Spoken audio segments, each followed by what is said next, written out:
Olá, pessoal. Meu nome é Paula Castro. Eu sou médica alergista e imunologista da Clínica Cross. E hoje a gente vai falar de um tema super legal, muito interessante, que é uma dúvida tanto para pacientes quanto para médicos. Existe como eu prevenir alergia no meu filho, meu futuro filho, né? Então hoje eu trouxe a doutora Marielle Morandim Lopes para falar um pouquinho para a gente, explicar o que a gente já tem de evidência nesse assunto. Oi, Mari, tudo bem? Oi, Mari, seja Paulinha. bem-vinda. Por favor, se apresente pra gente. Muito obrigada. Paulinha, primeiro que eu queria parabenizar, porque acho que esse projeto é quase um sonho mesmo aqui da Cross. A gente já falava sobre isso há um tempo, e que legal que está funcionando. Fico feliz de conversar. Então, como a Paulinha já me apresentou, eu sou Marielle, eu sou uma das médicas aqui da Clínica Cross. E um detalhe a mais, além da médica, eu sou mãe. Eu sou mãe de dois pequenos, né? Eu tenho uma filha de 3 anos e um caçulinha de 1 aninho. E Muito lindos, por sinal. então, essa conversa vem de duas vontades de estudar. Eu fiz residência em alergia e imunologia no HC, na USP. Meu mestrado foi em dermatite atópica. Então, Uhum. na dermatite atópica é um dos assuntos que a gente costuma escutar e tentar entender um pouco de prevenção mesmo. Atualmente faço meu doutorado em alergia alimentar, que é outro assunto que as famílias procuram muito, questão de prevenção. E aí, quando eu engravidei, eu fiquei pensando assim, quero estudar mais ainda, porque se existe alguma coisa que eu possa tentar prevenir nos meus filhos, por que não? Então, eu acho que além de um assunto para médicos e para pais de pacientes, é quase que um assunto de mãe para mãe também, quando as mulheres gestantes escutem esse podcast, que é tipo aquelas dicas que valem ouro. Isso é verdade. Mari, então eu acho que, né, a gente poderia começar introduzindo que a gente sabe que a genética é muito importante, né, no desenvolvimento de alergia alimentar. Mas existem outros fatores que a gente já sabe, que já foram vistos como um risco, né, para Uhum. desenvolver alergias. Então vamos começar falando um pouquinho sobre o que é a higiene ambiental e quais são esses fatores mais que a gente sabe de risco. Sim, Paulinha.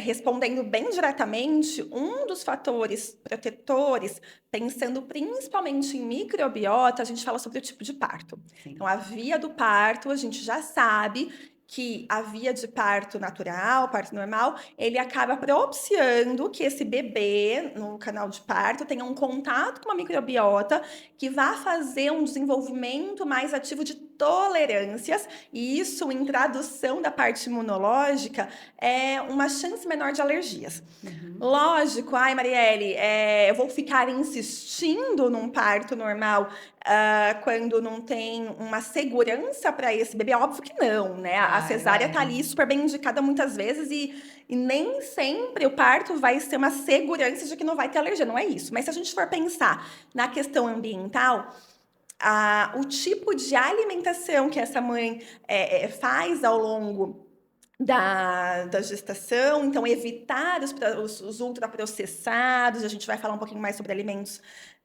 em outros momentos, e também a questão de tipo de parto. Se puder ter uma escolha, e se a gente for pensar em proteção de alergia, o parto normal, o parto natural, ele vem ali a favor de proteção das alergias.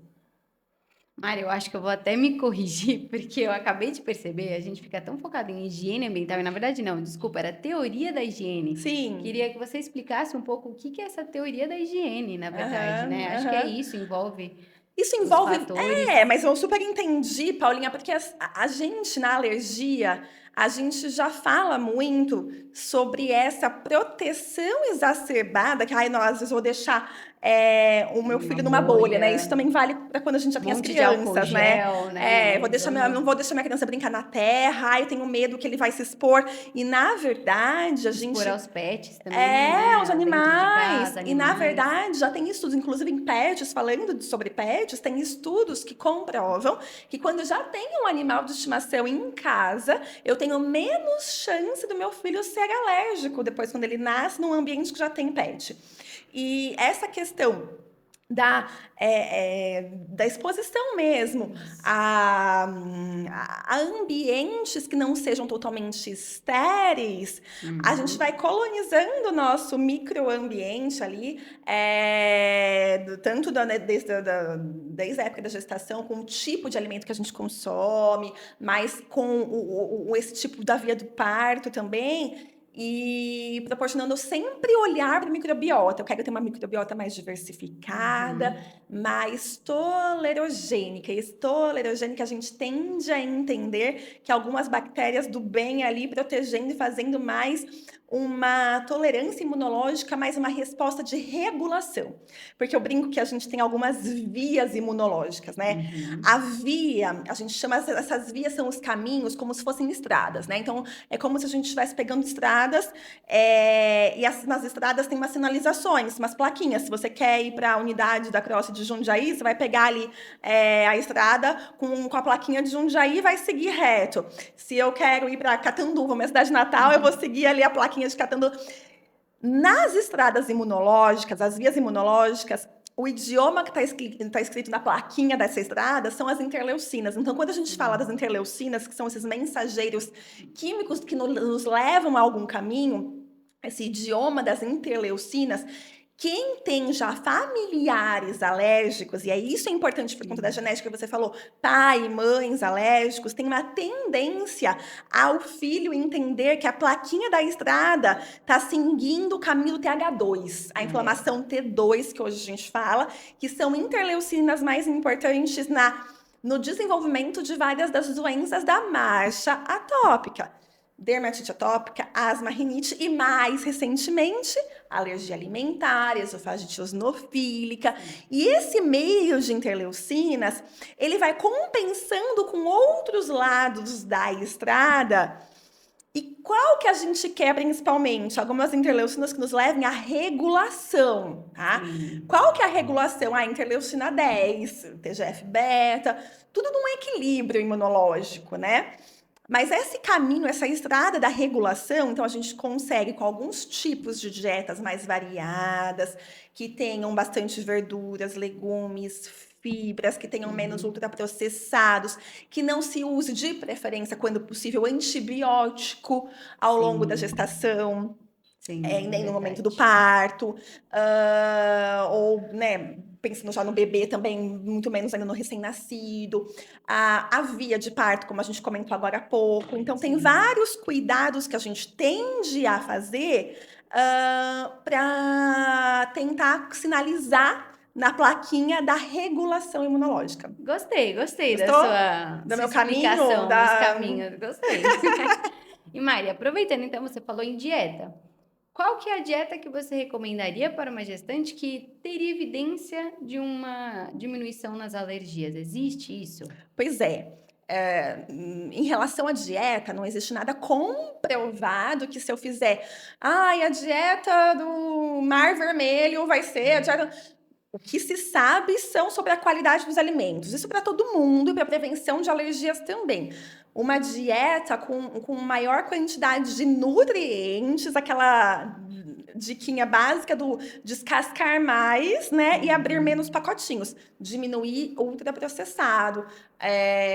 Mas acho que em relação à dieta, a dica mais importante é que eu vejo ainda um erro de algumas famílias querendo, né, fazer algo, porque de repente já teve um filho com alergia alimentar, Uhum. principalmente, fala assim, ah, eu vou tirar esse alimento da dieta. Exemplo, Isso. vamos dar um exemplo. Ai, o filho mais velho teve alergia a leite, a PLV, alergia à proteína do leite de vaca. Então, tô grávida do segundo filho, não vou consumir leite na minha gestação. Isso é errado, tá?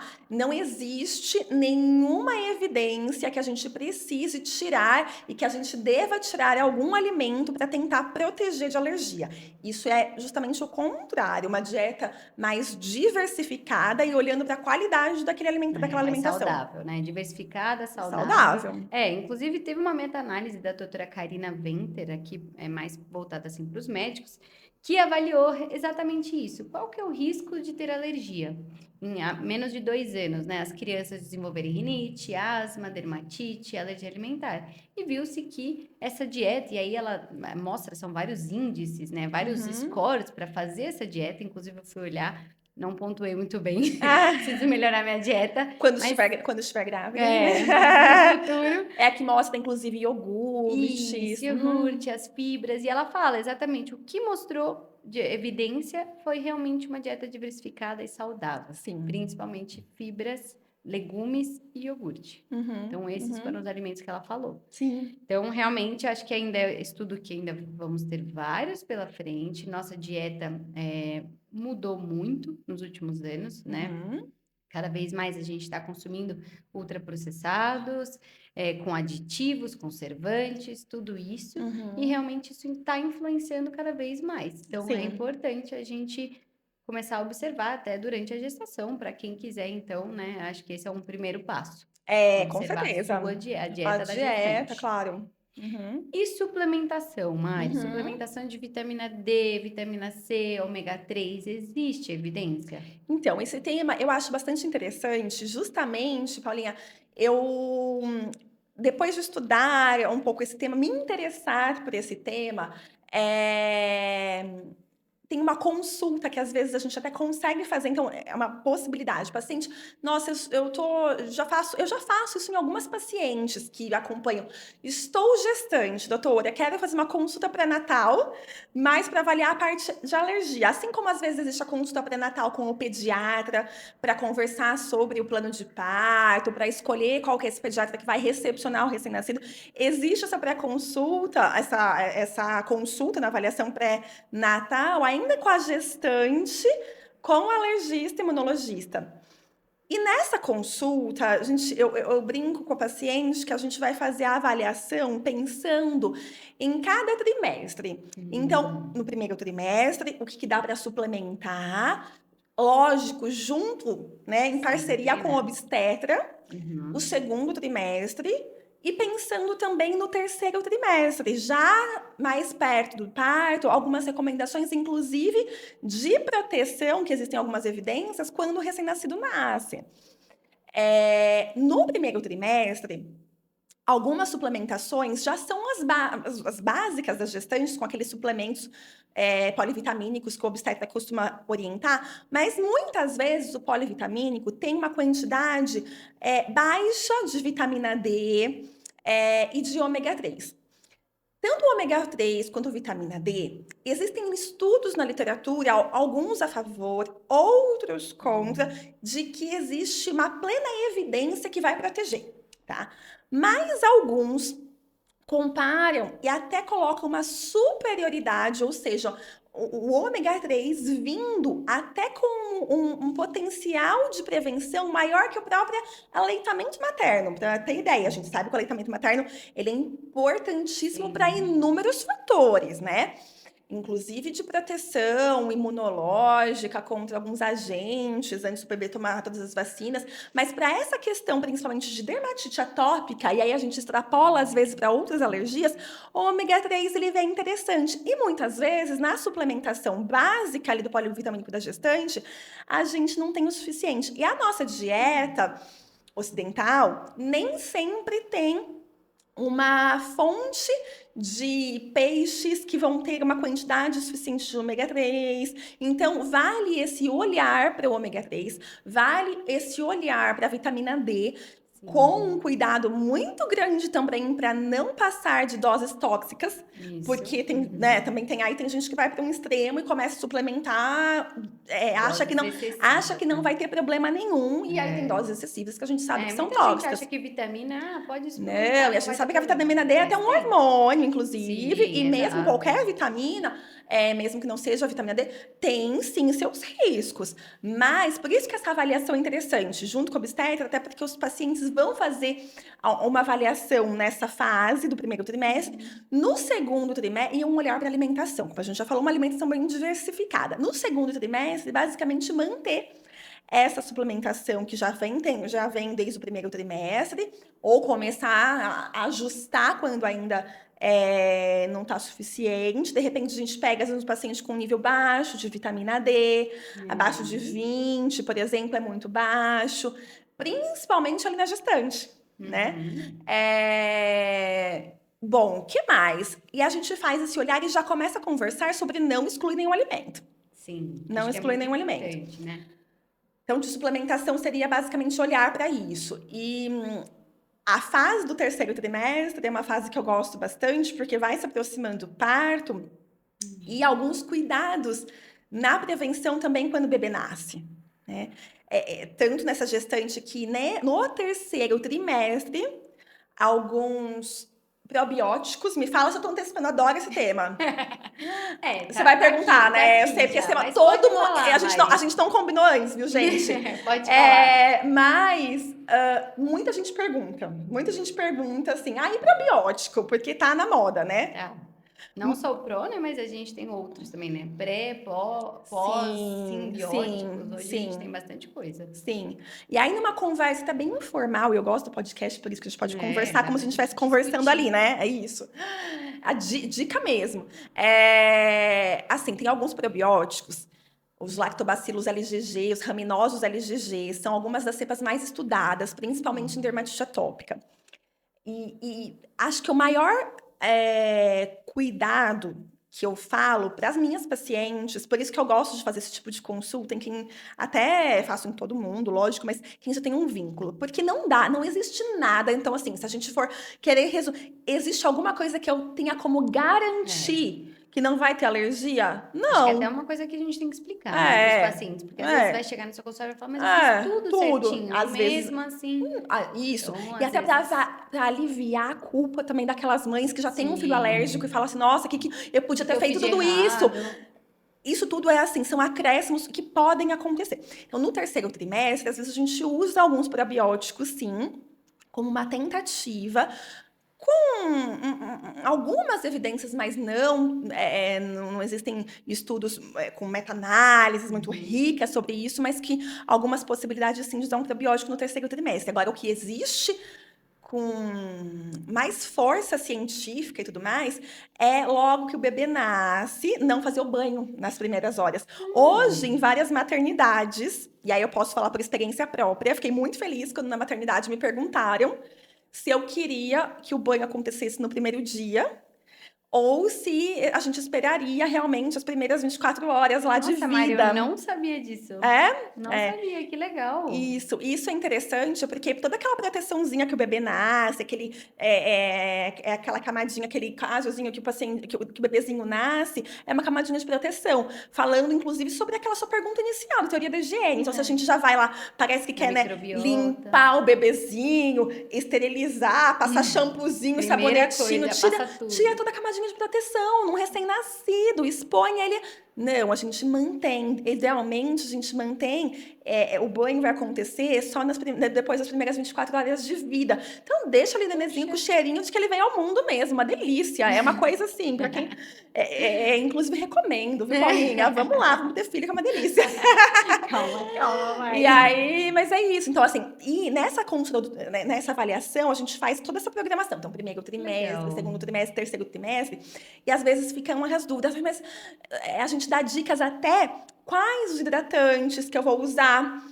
Shampoozinho que eu vou usar, já tenho um paciente, já tenho familiares mais atópicos, então já tá ok, não dou banho nas primeiras 24 horas. Muitas maternidades estão perguntando sobre isso é um ganho. A outra questão é isso.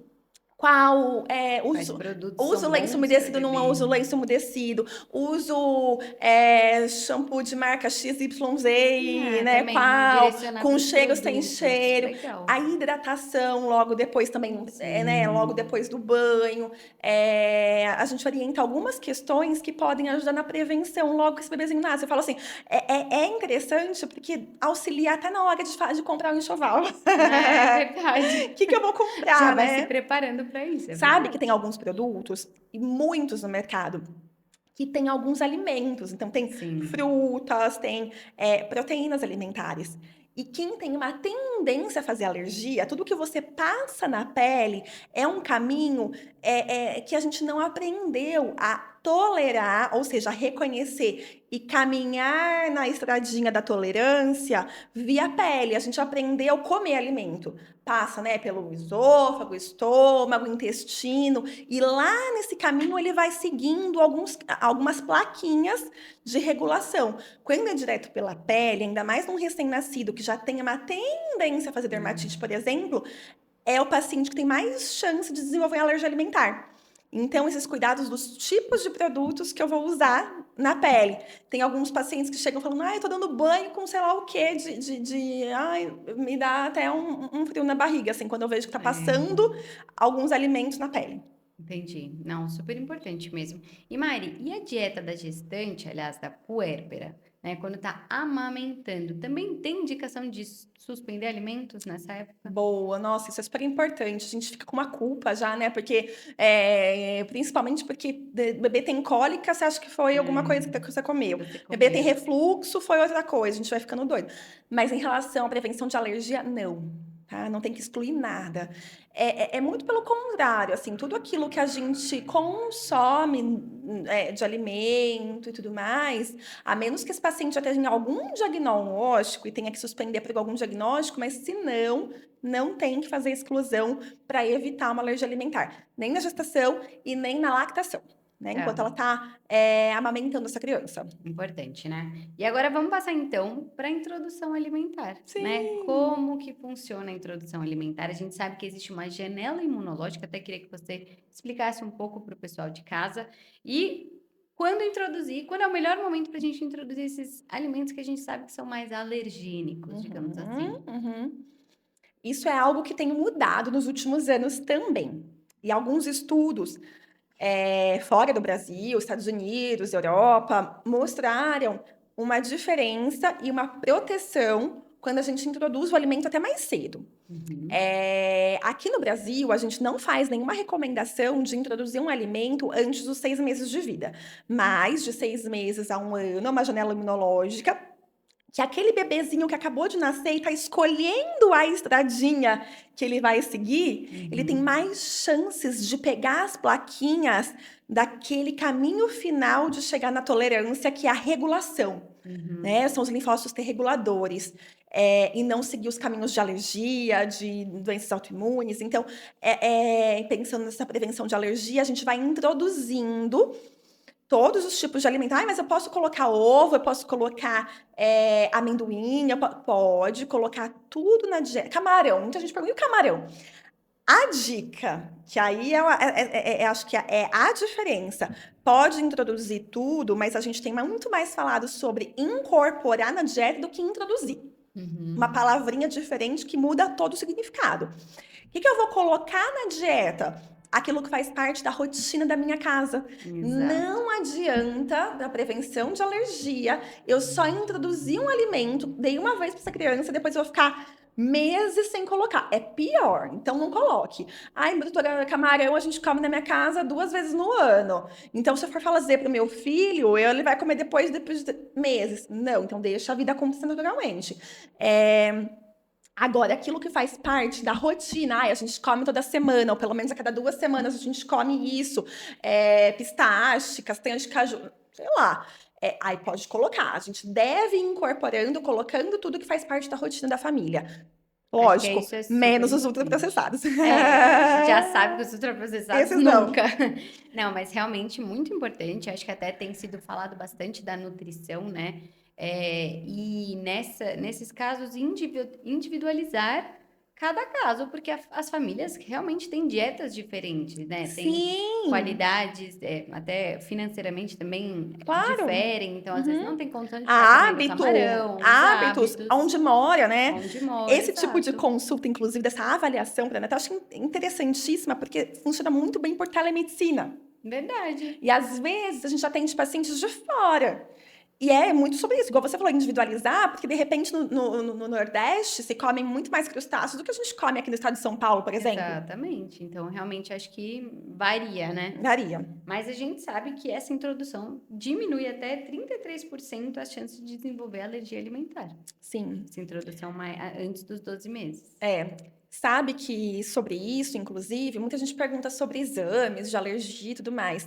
E a gente não costuma fazer exames sem história para a introdução, né? Na hora da introdução alimentar. Esse é até um tema interessante, que foge até dessa prevenção, mas que é fato no nosso dia a dia. Para quem que às vezes a gente pede? Quando a introdução é tardia.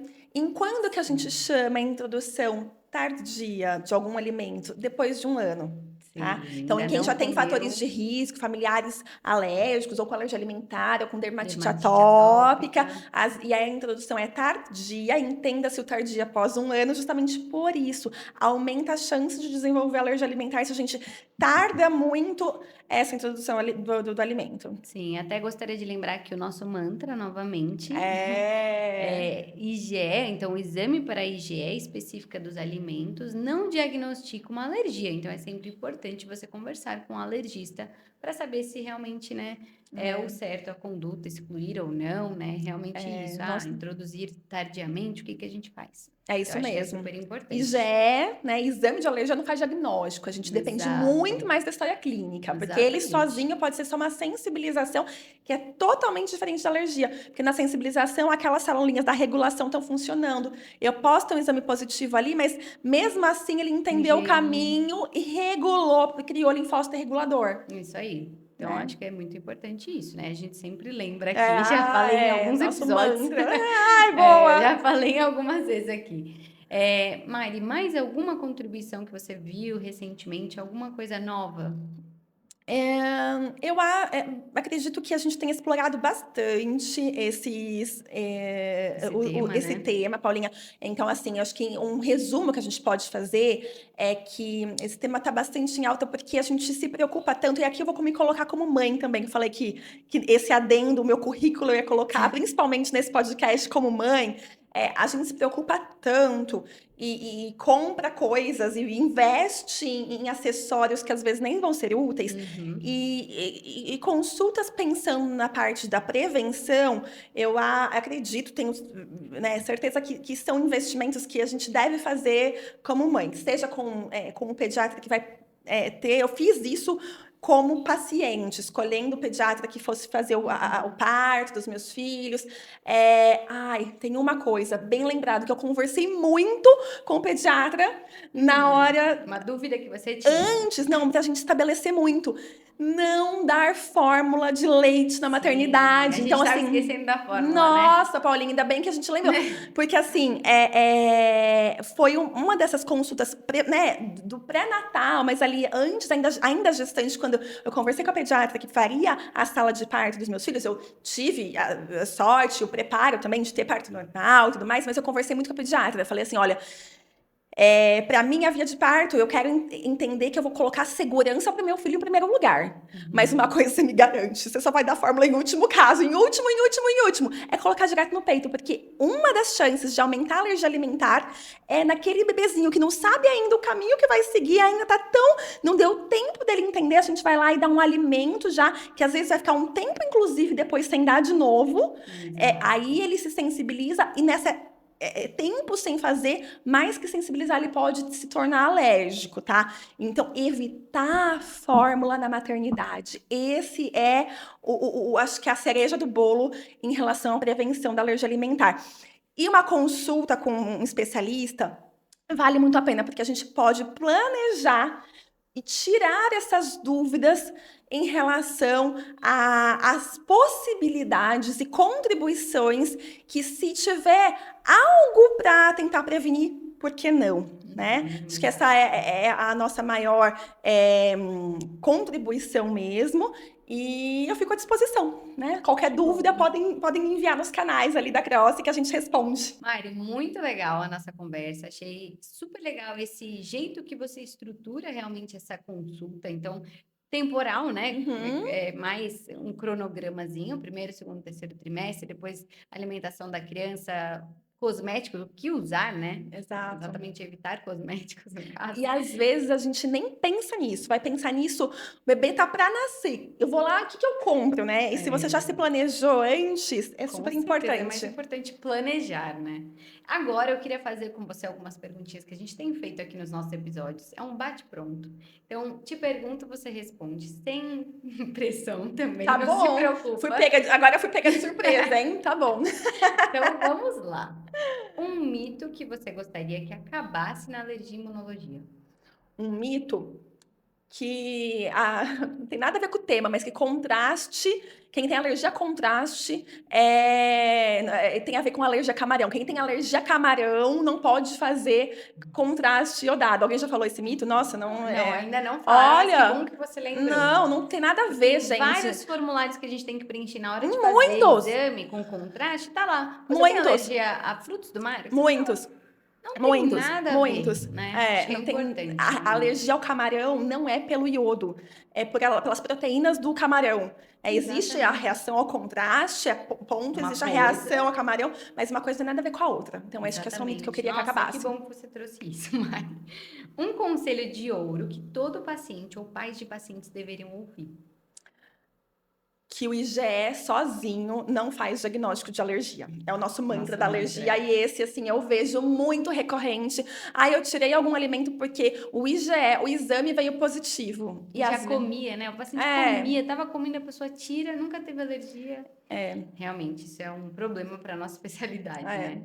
Espero que a gente resolva agora divulgando mais. Sim. Um erro comum que os pacientes cometem. Acho que esse é um dos mais comuns. Acabar fazendo uma exclusão sem ter uma certeza clínica, uma história clínica do porquê fazer essa exclusão de um alimento. Boa. Um hobby, Mari. Um hobby, além de trabalhar. Trabalhar não é hobby, não. Atualmente ficar com meus filhos, ficar com os filhos. Que legal. E um lugar que você gostaria de conhecer? Maldivas? Oh, Fica de... boa escolha. Um hábito saudável que você recomenda e pratica. Recentemente, posso dizer que eu estou praticando atividade física. Boa, legal. Mesmo com 2 filhos, Mari, você Atividade consegue? física. Tem que colocar na agenda. É Isso colocar na aí, agenda. é essencial, É né? colocar na agenda. Um termo médico que os pacientes sempre confundem. Alergia e intolerância. Clássico também. Esse já foi mencionado aqui no outro Então programa tá. também. Realmente, né? Alergia alimentar e intolerância a algum alimento. É. Se não fosse médico, você seria? Professora. Olha! Vocês viram, né? O discurso aqui foi ótimo. Se você fosse professora, seria maravilhosa também. Medicina para você é? Doação e amor. Eu realmente sou muito contente, feliz na minha profissão. Acho que a gente pode fazer, através da profissão, algo que eu acredito muito, que é essa doação ao outro, esse cuidado, esse amor e a entrega para outro ser humano. Que legal. E até tem estudos, né, que falam que a alergia e imunologia é uma das especialidades que as pessoas, os médicos são mais felizes. Verdade. Então tem isso. Então tá bom, a gente é feliz mesmo. Um outro tema que você gostaria de falar aqui no nosso Crosscast em um outro momento.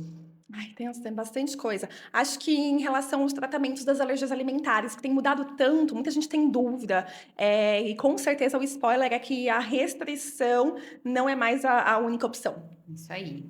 Tá ótimo, Mari. Muito obrigada pela presença. Obrigada, Paulinha. Foi acho ótimo. que é um tema que vai bombar aí. Então Adorei. Acho que se aproveitam, aproveitem mesmo. Bati no microfone de novo.